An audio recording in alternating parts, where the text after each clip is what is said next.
I want you to move from overwhelmed by information to confident in what really matters.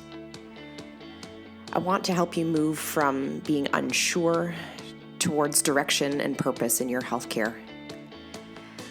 I want to introduce you to health experts. I want to let you in on tough conversations on women's health. I want to give you a place where you can lean in and learn how to take care of yourself. Let's transform your health. Let's get clear on your goals. This is Women's Health Unplugged. I'm your host, Dr. Jordan Robertson, naturopathic doctor. Welcome to another episode of Women's Health Unplugged. I'm Dr. Jordan Robertson. I'm a naturopathic doctor in Ontario and Canada. Today, I am so fortunate to be joined by Nikki Bergen. Did I say that right, Nikki? You sure did. Oh my gosh, you literally just told me how to pronounce your last name. I want to say it differently. I want to say it with an accent or something. You want it to be Bergen, rhymes with virgin. It doesn't. It's Bergen, hard G. I am joined with Nikki, which Nikki, you are one of the realest people I follow on Instagram. I am so grateful for your presence in sharing your journey as a mom, your journey as an IVF warrior, your journey as I feel like your mission right now is to break down barriers around, what motherhood needs to look like or should look like or can look like. And I wanted us to have this conversation together about about mom shaming, about doing you and doing what's right for you and your family, which is not the message that women are often receiving online, which I think is why I'm so grateful for your contribution to the online space. But this is not how you started your career. So I would love if you could sort of walk my guests through, if they haven't met you, to introduce yourself and walk us through how you got from pelvic floor rehab to where you are today. So first of all, thank you for having me very much. I am looking forward to this juicy conversation because normally I am asked to be on podcasts to talk about pelvic health, which is really my expertise. I'm a Pilates instructor. I've had 2 kids. They're pretty young, almost 3 and 10 months. So I'm in the thick of it all. And I teach a lot of prenatal, postnatal, and, even beyond for people who actually haven't had children or past that quote unquote postpartum stage. So I am all about Pilates and mixing in pelvic health. So to really make sure women feel confident and strong, they're not leaking, they're not dealing with prolapse, or at least they're doing things to reduce symptoms of prolapse, fixing diastasis recti, which is separated abs from pregnancy in a nutshell. So that's really like what I talk about every day, all day, 24/7 at your dinner party. I'm talking about vaginas. Like I'm that girl. So I'm all about it. But I also love that you're not having me on this podcast to talk about that. So, if you want to know more about what I do, go to thebellemethod.com, follow me on Instagram at the Belle Method. You'll see a plethora of content to dive through there as it relates to exercise and pelvic health. But, I started out, how far back do you want me to go, Doc? Really? Start at the beginning. The beginning. There was once a girl. No, so I'm also in Toronto. Long story short, I'll give you the very brief Reader's Digest version here. I danced as a kid and as a teen. Never thought I would do it professionally. Went to McGill University, did a BCom, graduated. Could have gotten a job as like a Unilever branding person, brand management of, whatever it was. Tide pucks or something. But I was like, no, I want to take a year off, and I missed dancing. So I went back to dancing. And I realized even though I had this Bachelor of Commerce, I needed to move my body as a form of what I did every day, all day, which thankfully I found a way to do that. But it was hard in my mid-20s figuring out what the heck I wanted to do with my education, knowing I just wanted to dance. So I ended up doing a lot of performing and teaching, and ended up injuring my knee in my mid-20s through dancing. And I discovered Pilates as a way of healing it and really improving things, and then fell in love with that. And it was organic in that I just started to perform more, teach less dancing. And instead of teaching dancing, I started teaching Pilates. And then organically through that, I discovered there was a huge lack of information that pregnant women were getting regarding how to best prepare for birth. So I was teaching this stuff well before I had kids. We're talking probably at least 8 years before I had my first baby. And just constantly learning. I'm a bit of a nerd, so I like to read articles and I got myself an amazing mentor at McMaster University who's a PhD, and friends with urogynecologists. One of them, I know we have a mutual friend. So really just trying to dive in and learn as best I can about how to support women. And of course, along the way, I had my own issues. I had to go through IVF. I had to have issues with breastfeeding. So I had other struggles that has, in a way, looking back, obviously it was rough, but I'm grateful for those struggles because it's made me so much more empathetic. I think that it's hard to struggle or hard to really understand a lot of the struggle if you haven't gone through it yourself. And so now when I look at women, I'm just like, you do you. Like you do not necessarily have control over every single outcome, let's be honest. So if you're struggling with breastfeeding, for example, it's something that I did the first time. And of course, you always never think it's going to be you. You always think it's going to be easy, or it just looks so natural. She's sitting on a lily pad like a goddess and her baby just comes to her bosom and it's a beautiful thing and there's butterflies. Like, I'm not kidding. That's what I thought it would be like. But no, it was toe curling pain. It was bleeding. It was blisters. It was, bottles and pumping, and it was rough. And so now I say, like, get the support. But if it's not for you, your mental health matters. If you are a good mom, your worth is not measured in ounces of milk. Let's be honest. Like, let's support each other. Let's ditch the shaming that can seem so common online these days. Yeah, it's funny. So when I first got connected with you, I just started following you on Instagram because I was like, oh, this is a good resource for my patients, right? This is like, I'm well past the years of needing any of those exercises or any of those things.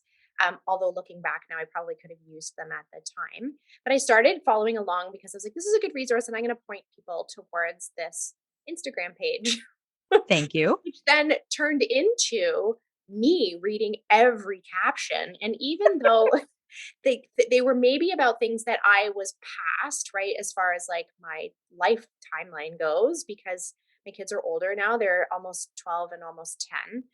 It was the theme of the content that drew me in. It was the like, yeah, this is a conversation about breastfeeding, but it's not really, right? Like, it's also Mhm. about the conversation of, all women's lives and their trajectory is different, and how much internal dialogue women have about the way they think things should be, about how much external information they get about what their life should be and what product they can buy in order to make it Oh so. yeah.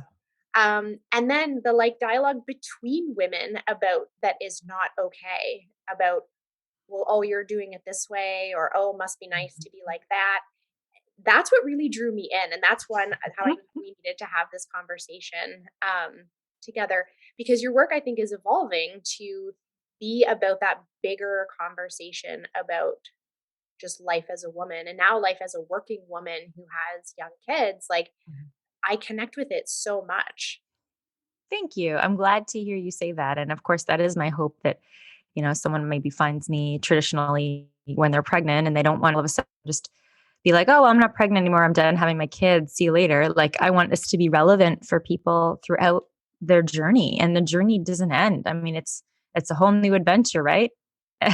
Every year that goes by with kids and just dealing with juggling it all. And I think we need to show each other and show ourselves a lot more grace about everything. I'll give you an example, I think that might illustrate this well. So I I remember feeling very, very down. So I was teaching prenatal Pilates, and I have been for many years, like I mentioned, prior to, having my own kids.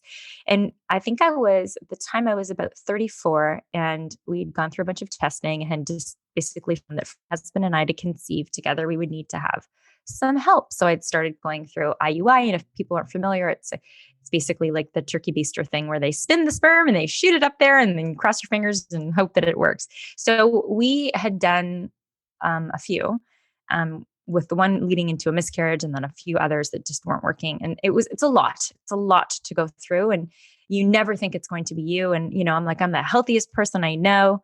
Why is it that, I've got other people in my life, my sister-in-law, she drinks, she smokes, they conceive no problem. And here I am drinking my green smoothies and taking my acupuncture. It's like the why me thing, and then you get angry and resentful. So I was going through all of those emotions and assuming that everybody else had this easy time And here I was suffering. And of course, I started dreading Monday nights. Why? Because every Monday night, I would go into the studio and I would teach this class of glowing pregnant women, secretly so jealous when they would be like, my back hurts. This hurts. I'd be like, well, at least you're freaking pregnant. You know what I mean? And these are my students. These are my paying students that I'm supposed to care for and be there for. But secretly, I'm seething with jealousy. And someone wise said to me, Nikki, this is tearing you up inside. You need to take off your mask. And that really resonated with me. And I remember I knew exactly what that person meant. And so one Monday night, we finished class. And then I remember I was shaking. I was so nervous. And this is before anybody knew what we were going through. And I said, I just wanted to share something with you all. I'm going through fertility treatments. My husband and I are going through fertility treatments. And I'm really hoping to be joining you soon on this journey to motherhood. And I was like so trying hard not to start bawling in that moment. And I have to say, I'd say at least half the class came up to me and started sharing. I'm getting shivers as I tell you this story. Came up to me and started sharing their own stories of, oh, well, I had 3 miscarriages, or my sister's going through IVF, or, I had this issue, or, like everybody had a story. A lot of people had a story. And it just made me realize, who was I to assume that everybody else had this perfect scenario and I was the only one suffering? And in that actual moment, there was this catalyst. And I have to say, it was a turning point, not just in my life, where I realized, like, if I just take off that mask and let people know what's happening, I can be present. I was no longer jealous of these women. I was happy for them. And it gave me such peace to know that I wasn't alone. And I think a lot of mom shaming and a lot of jealousy and feelings of inadequacy come from women who feel like they cannot take their masks off, that they need to present as being perfect. It's like that lack of vulnerability, right? Because it's like it's hard Mhm. to be Mhm. vulnerable. And I think, especially for women that we're not growing together, right? Like, even think about this last year, right? Like, Mhm. Mhm. trying to be vulnerable with your girlfriends over Zoom doesn't exactly translate beautifully, No. or even over text, or asking for support, even like in the last year, has been like nearly impossible. But that's not something that women are, you know, necessarily guided towards doing, right? Is leading in with that vulnerability. And even when we work with women, we'll say like, how are you doing? And they're like, I'm great. Right. No, Yeah. no, like how actually are you doing? Right. Yeah. And that's where we get the tears and the story and the shame that women have, that things are not going that great for them. It's true. I feel like it's a bit, I don't know, maybe it's that I'm a bit older. So I had my kids at 36 and 38. And I know, for at least on Instagram, I can see the metrics. Most of the women following me having their first kid are about 10 years younger than me. And I feel a little bit like the big sister, where I'm kind of like, it's okay. I've had a little more life experience. I've been through some other shit, so to speak. And I feel like I'm trying, at least that's kind of my goal. I'm trying to say, you know what? It's okay. You don't have Perfect is a myth. It doesn't exist. You're not alone. You're not the only one who's got dishes in the sink and laundry that never ends. And like, you feel too tired to work out. Like, you're not alone. It's okay. And you see this sort of, and I've got a theory. I think the more perfect someone tries to look, the more they're struggling inside. Mhm. I always found that funny when I first joined social media, that like I could post like the coolest friggin' study, right? And I'm like, again, like that's my background, is reading medical literature. And I'd be like, look at this study. If you just do this thing, we're going to live 10 years longer. And people way more would like the picture of my kids like Yep. charred carrots that I forgot about on the stove, right? Like that's actually what they would be like, oh my God, like, right? Like, look, she Yeah, just yeah, yeah. destroyed that frying pan by Yeah. because she got distracted while she was making dinner. And that's Mhm. actually what people are connecting with, right? And like Yeah. the information feels like this like sideshow. Like, Mhm. yes, I also know how to help you probably live a longer life, but I'm burning my kids' dinner, right? Yes. Yes. Yeah, I think anytime you see something that triggers a release of oxytocin, right? It's that feeling of wanting to be part of something, to be like, you know what? I'm not the only one dealing with this.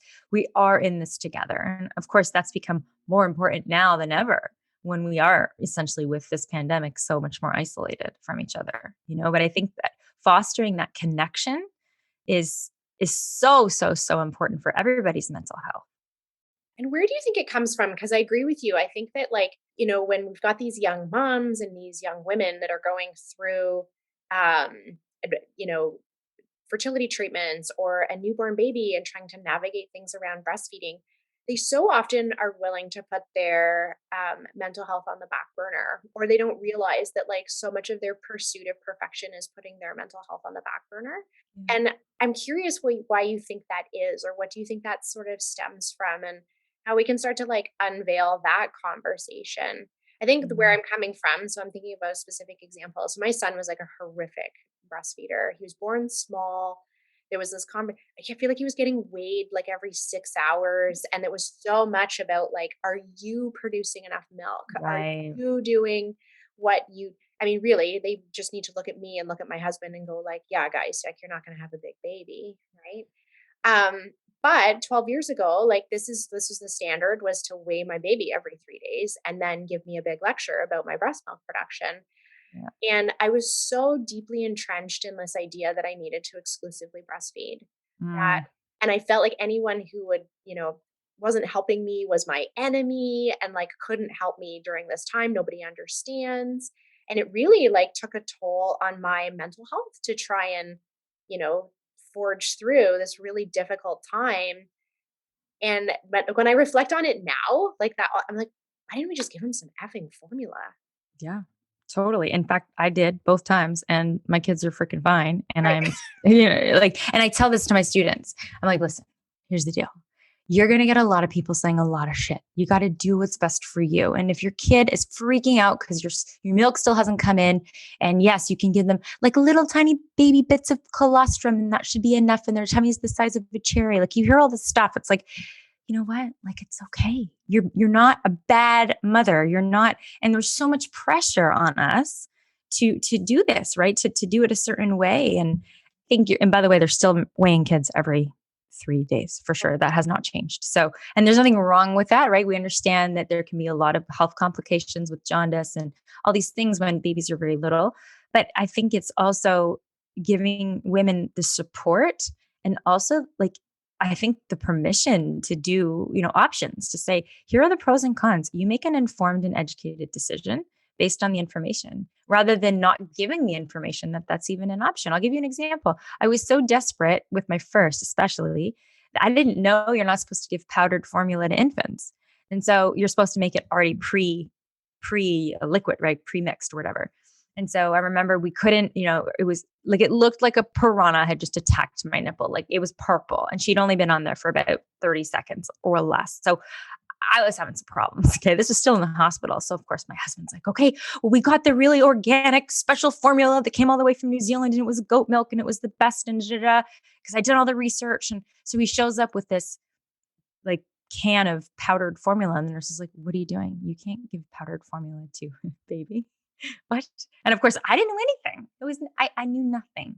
And I think we need to change that. We just need to help women, give women information so that they can make decisions, and not shame them to feel like, well, if you had only done X, this wouldn't have been an issue.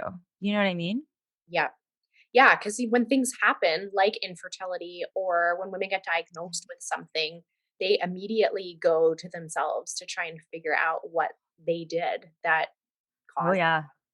Oh, I'll tell you another fun story. This is story time today. So we did IV because of male factor. I'm just going to tell everybody right now. Okay. But I didn't come out publicly and say that because I didn't want to feel like I was throwing anybody under the bus. It wasn't a blame thing. We as a couple were going through it, but all the advice, unsolicited advice, was directed towards me. Well, you should do this and you should do that. And I was literally ready to stab somebody. Like, it was so patriarchal and so just like, ugh.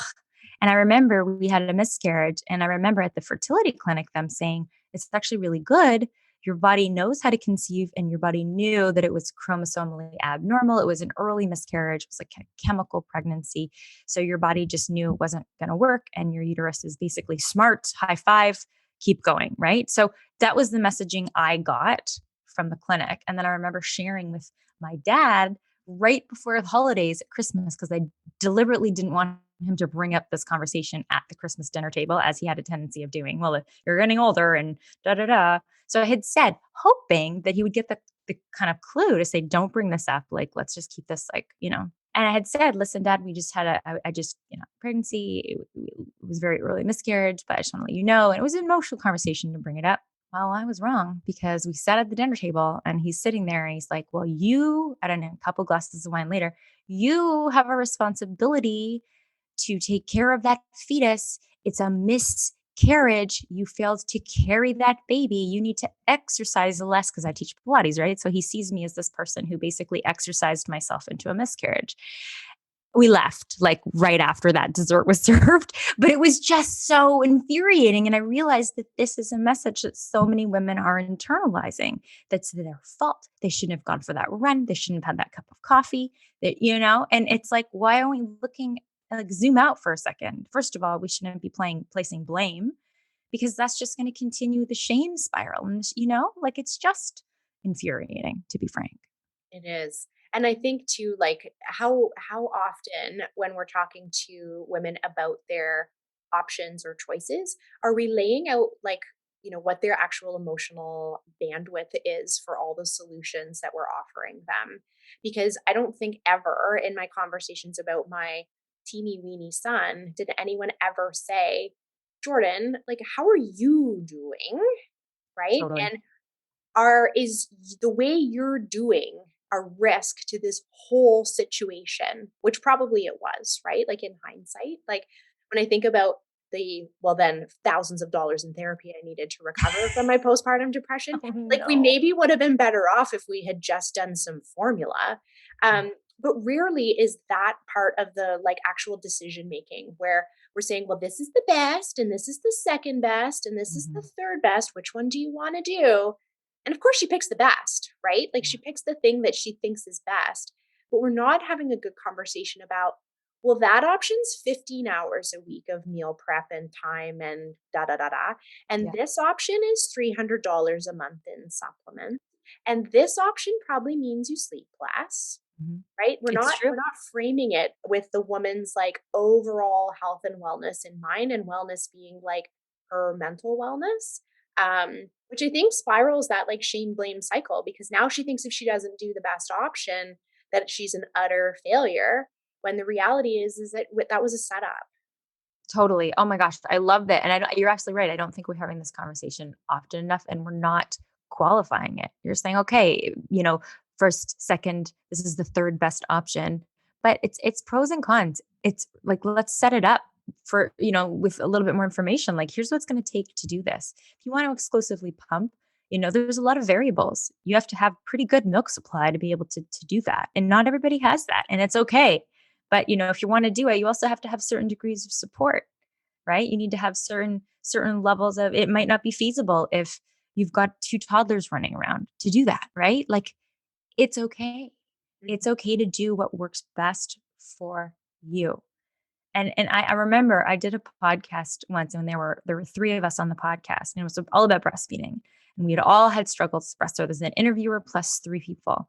And, it was all about, our journeys. And it was a very, really great conversation because all 3 of us had struggles. And we'd all ended up doing 3 different things. One person did formula, one person did exclusively pumping, me. And then the other person ended up persevering and ended up exclusively breastfeeding. And I'll never forget the person who had ended up being able to breastfeed made a comment. She said, well, you really just have to want it. And I was like, oh, no, you didn't. Oh, no, you didn't. And it was like, foghorn. I was like, okay, no, time out. And I just like took over the podcast. It got me so mad. I was like, no. Wanting something does not necessarily manifest it. Wanting to breastfeed, this other woman who couldn't do it had a breast reduction. Give me a break. No matter how much she wanted to breastfeed, wanting it wasn't going to change the reality of her situation. She didn't have enough breast tissue to generate milk. And so again, that was just this sort of sneaky, well, you really just have to want it. You have to find your why. I'm sorry, screw off. No. You're the best. I love this. Makes me so mad. I'm red in the face. I'm smiling. It's okay. I'm not an angry person. I'm really not. But I just feel and so many women responded to that podcast and they were like, thank you for cutting her off. Thank you for speaking what I was thinking, And I'm like, you're welcome, because it needed to be said. Right? Mm-hmm. Yeah. it needed to be said. It's like I just can't even I can't even go there with that one. I thought I had a follow-up question, but now I'm just filled with anger. I don't.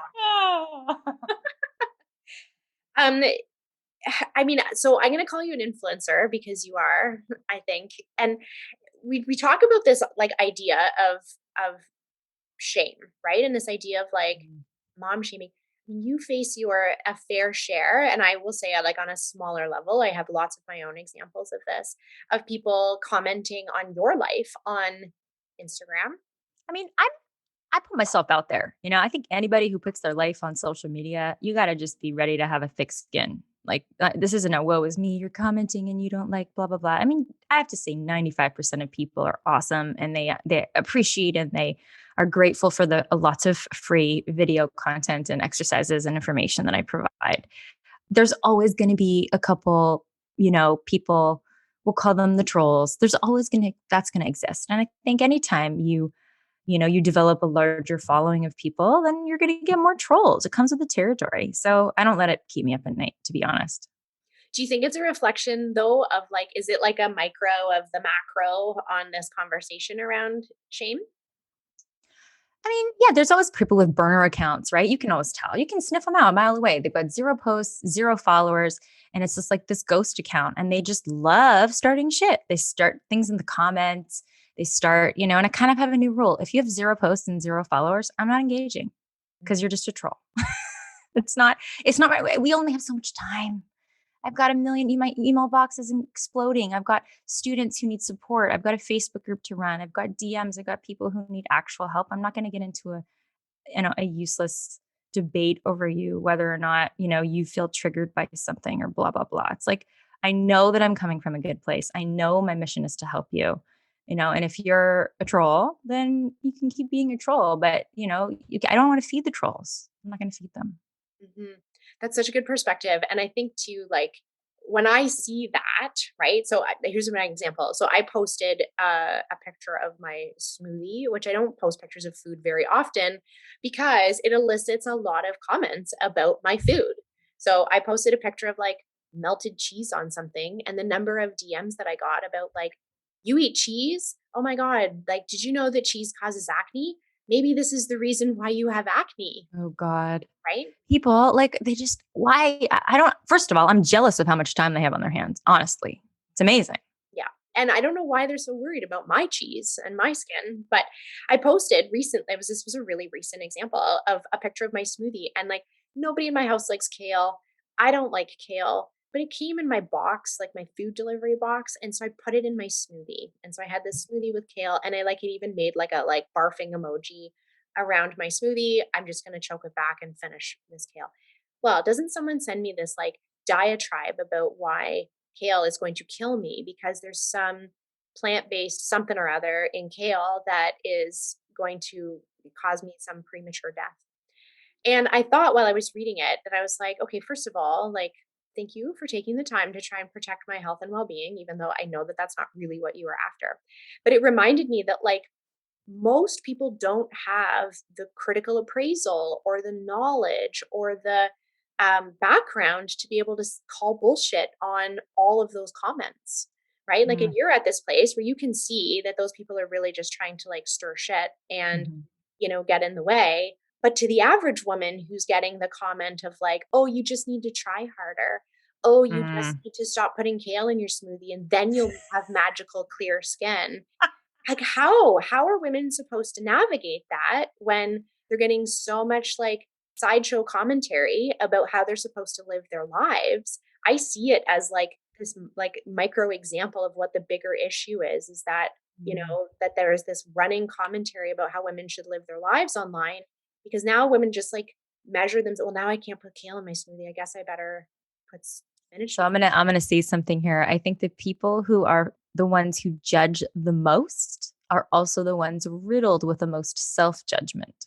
So know that anybody out there making comments that sort of appear to be judging your choices, they are consumed, my friend. They're the ones that are just addicted, constantly measuring themselves against some other, impossible benchmark. They're the ones that are really struggling. So send them light and send them love and move on with your life.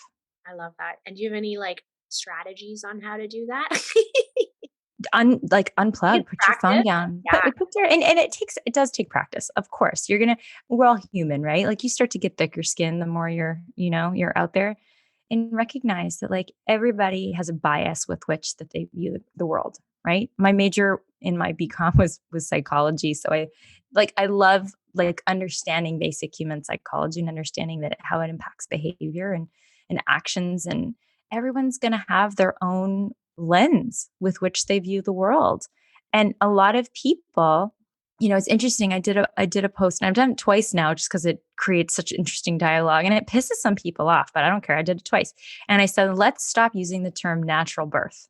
Well, it's almost like I was taking away from people who had worked hard for their natural unmedicated births. Okay, I've had two like completely natural unmedicated births. Okay, like let me just clarify. It doesn't mean that I think I'm better than anybody at all. It just means that that's how it worked out for me. That's what I wanted. I was lucky enough to have that happen.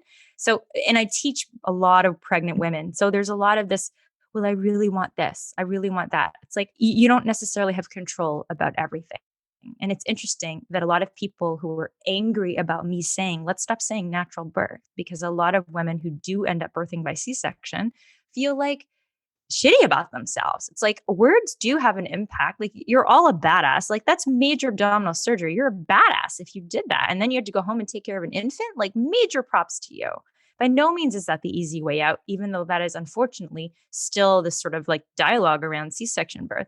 And so I was trying to have this conversation to be like, hey, let's all like watch our language. Why can't we call it vaginal birth? Why do we have to say natural birth? Is it because we're afraid to say the word vagina? Why do like let's like clarify, what do we mean by natural birth? So it's just, I knew it was going to poke some of the trolls. I knew it. And I was waiting and saying, okay, who's going to come out of the woodwork here? And a lot of people were like, well, it takes away from me as a woman because I worked hard for my natural birth. And I think we should be able to say it and da da da. It's just like, I think there's this idea, I guess where I'm going with this is that if you were able to have, an ideal birth, a natural unmedicated birth, and you worked hard to prepare for that, 100% there's work that can go into trying to set yourself up for success. But people don't always realize there is an element of luck. The baby's head was down. You dilated quickly. There were no emergencies that put you or your child's health and life at risk. And so people who've had easy breezy experiences unfortunately don't always have the perspective to understand what birth trauma is like. And I just wish that, maybe they could learn from another element, because nobody has everything perfect. Everybody has had to deal with crap in their life. So it's like, why can't you take from that time that you had a crappy situation, whether it was in your relationship or with your child or some other element of your life, and apply that to birth? Wouldn't you appreciate people watching their language around like that thing that you struggled with? And so I guess I'm trying to sort of get people to start to think beyond their own little, and it's a tall order, but I'm trying. No, and this is why I love you, and this is why I love what you're doing, because you're bringing to light those things. It's funny, like when I was a naturopathic student, I remember standing around with a bunch of women who were like in the program that my husband was in, and we got talking about like our future plans, and I was thinking like I came from the bias that natural vaginal birth, like this is the best way to do it. This is the only way to do it, right? Which is probably why I suffered trying to breastfeed my son rather than just giving him the effing formula. Um, and I remember these girls in the circle being like, "Oh, I actually, I want a C-section because I don't want trauma down there." And one woman was like, "Actually, I would like to have a surrogate because I don't want my body to change at all."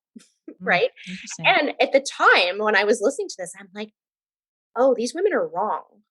Right? Like Mhm. that's ridiculous that they want that. Mhm. That they're and now when I look back on it, I'm like, "Yeah, who cares?" Exactly. Right? Like if that was the very best thing for them to Mhm. choose a different mode to achieve a family or to achieve whatever with their health and life, why did I care? Right? Like why was I judging that in that moment? Why did I have like a holier than thou kind of feeling about it? Because I was like, well, I'm a naturopath and this is Mhm. the best way for my baby and this is the best way for me. But maybe it wasn't, right? No, it's true. Why do first of all, why is someone else's decision a threat to you? Right. Right? Like, unpack that for a second. Why are we even thinking about it at all? What other It's true. I mean, I did my doula course, okay? I did my doula. I don't practice as one because hashtag no time, but like doula hours were a little crazy. But I did do my course because I wanted more information on how to better guide women. And I've been a doula at one birth. It was a friend, and I was like, this is amazing. But you're up for like 48 hours in a row, and Anyways, so the point is that in my doula training course, I remember we watched this. You're probably familiar with it. It's the birth crawl video. And basically, they juxtapose, and this is from like the 90s, and they're still pushing this thing around. This has been around for a long time. I'm sure you can find it on YouTube. But essentially, first you see this amazing mom in labor birthing, and there's this male narrator. This is an epidural birth. We call this a medicated birth. You see the baby come out, and literally it's like floppy baby. Like you see the baby, and then the baby's like on the mom's belly, and like can't do the breast crawl, is super drowsy, and is like face is squished into mom's chest, and boobs there, and the baby just, and baby's drowsy. Baby has gotten the toxic medicine, and so therefore like is not able to do the breast crawl. Then cut to this perfect natural unmedicated birth, and there's a very alert baby doing the bob and does this perfect crawl and like latches onto the boob. And clearly this is what we want, because we don't want our poor babies to be getting this horrible medication. And so I was like, of course, I'm in my 20s, and I'm like all wide-eyed being like, wow, that's crazy. And I asked this question. I'm already a bit like, okay, if there feels like a bit of an agenda here. So I asked this question after the instructor, put my hand up, lights go on, movies off, and I go, so in your professional opinion, do you think that women who have had an epidural just weren't trying hard enough? And she goes, not, doesn't miss a beat. She's like, absolutely. They just were not trying hard enough. And I was like, oh shit. So, okay, now I know the bias that this whole room of women training to be doulas is getting. So, of course, they're now going to put that, they're going to internalize that. And women who do decide in a moment, and they're like, you know what, I actually do want the epidural. All of a sudden, their doula is going to feel like, well, you're failing. Or maybe the doula then feels like they failed. I've heard so many stories of women, especially in Toronto, paying like $1,500 for doula, and they get the epidural, and the doula takes a goddamn nap. I'm not kidding. They're like, well, my job is done, so I'm going to go to get a coffee and take a nap or whatever.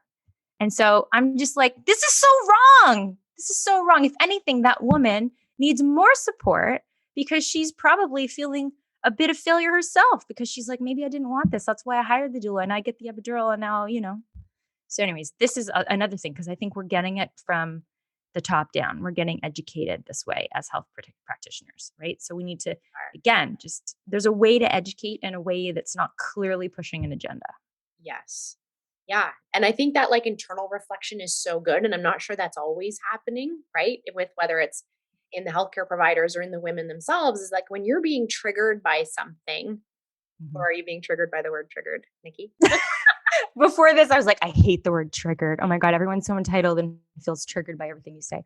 Anyways, But if sorry. you're being triggered, right? Like I think that that's also something worth looking at within yourself, right? And so those girls that were all talking about how they wanted to like maintain their bodies and have babies some other way other than through their vagina, Yeah. I was being triggered by that, right? Because I probably was not super body confident at that time. I probably didn't understand what my own position was at the time.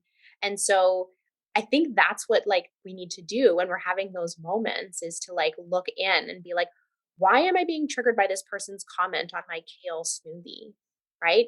And then write yourself, right? And trust yourself more. And I think that's where women don't really trust themselves. There's a plethora of information online to tell women that the way that they're doing it is wrong, or to show them some other better, faster, magical way of doing what she's doing. Right? I said this off camera before we started. Like there's websites that say the sky is green, and that, and in healthcare, this is one of the challenges when women start to DIY their health, is Mhm. that they have 10 million websites telling them about how they should do things or how they can try harder at being a better woman, when the reality is that she probably A, needs to trust herself, but B, need to connect with someone who can actually help her navigate all that nonsense. Yeah, it's very true. People are overwhelmed. And I think it's getting really, really noisy because it's just you're absolutely right. There's so much information to navigate and some of it's conflicting. In fact, a lot of it is contraindicated and just sort of like what what's you're trying to navigate it all. And it can be very hard to do. So I love what you're saying. You need to try to, figure out who do you resonate with, make sure they've got good credentials and make sure that, you are not getting triggered when you're following it. And if you are getting triggered, again, it's not about lashing out at that other person. It's understanding, well, what about this is pissing me off? You know? Because there's probably something to be learned there, right? If I watch someone's Instagram video and I feel triggered by it, is it because I'm struggling with something? Is it because what they're saying is not cool with me and that's fine and I'm going to unfollow? But sometimes it's me, right? Like sometimes it's my issue that Mhm. I don't, you know, think something, or I need to renegotiate how I feel about something. And that's what's actually triggering me. You provide so much information online, and I want to kind of circle back to like how people can connect with you, because I want them literally all to just go follow you on Instagram, because I feel like what you offer there is so valuable. But I want to just touch on that DIY healthcare piece for 1 second, because I think this is something important, because you and I both put out so much great content online, and but that's not enough, right? That's not enough for women to like orchestrate their entire healthcare needs with Instagram videos. And a lot of people try to do that. Let's be honest. I mean, a lot of people are saying, well, I don't really need your program because I'm just going to watch your videos. And I get it that there can be an incentive to save some money and just, and that's why I authentically want to help people with the content that I put out there. And I do deliberately put out a lot of free content because I want to help. But, I think it takes a lot of time, as you know, to create videos, to narrate the videos, to edit the videos, to write captions, to put pretty cover photos up there, to make it all look easy, even though we all know it's not. And yeah, like I also think that there is, this might come across wrong, but there's a bit of an entitlement, like people sending you a DM and being like, here is my issue. What do I need to do? Like, I want you to solve it for me. And I'm like, I've got like hours of free video content. Did you look at that yet? No. So most like 95% chance your question will be answered. Well, can you just send me the link to that video?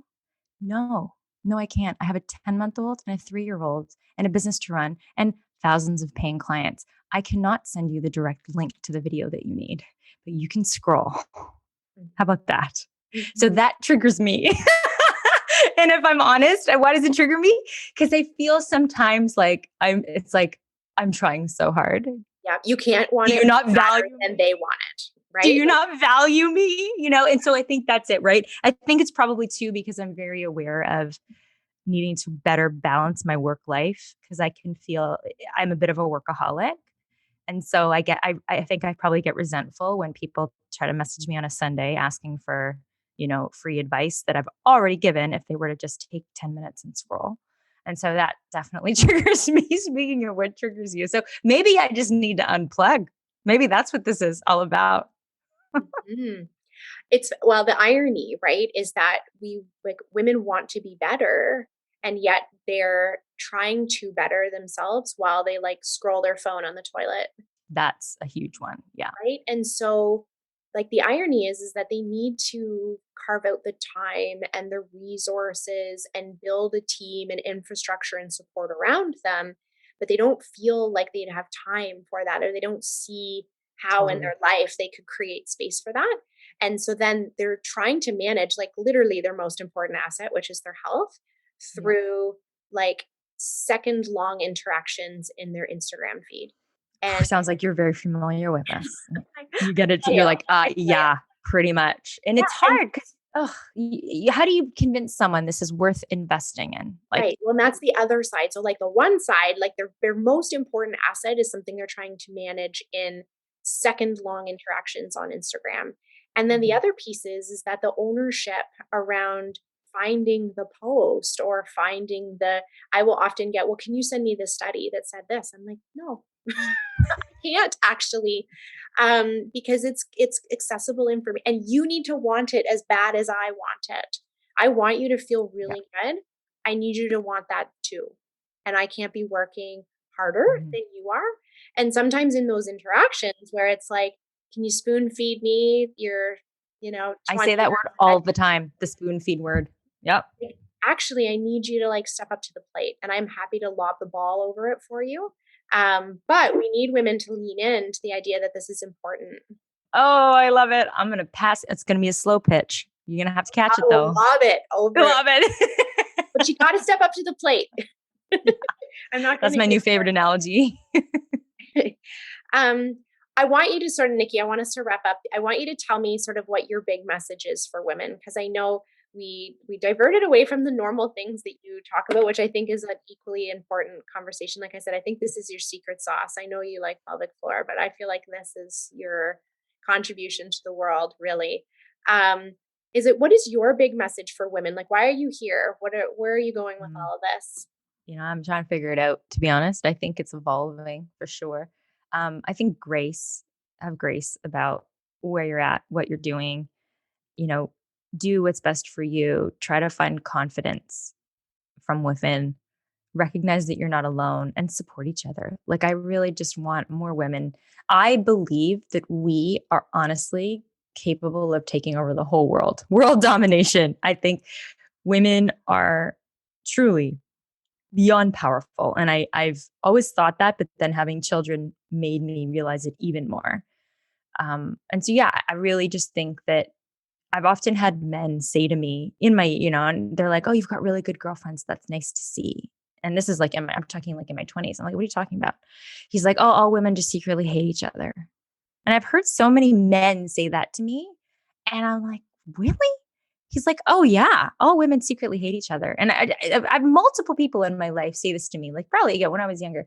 And I remember thinking, well, this is the problem because if we all secretly judge and shame each other, then the patriarchy will always win.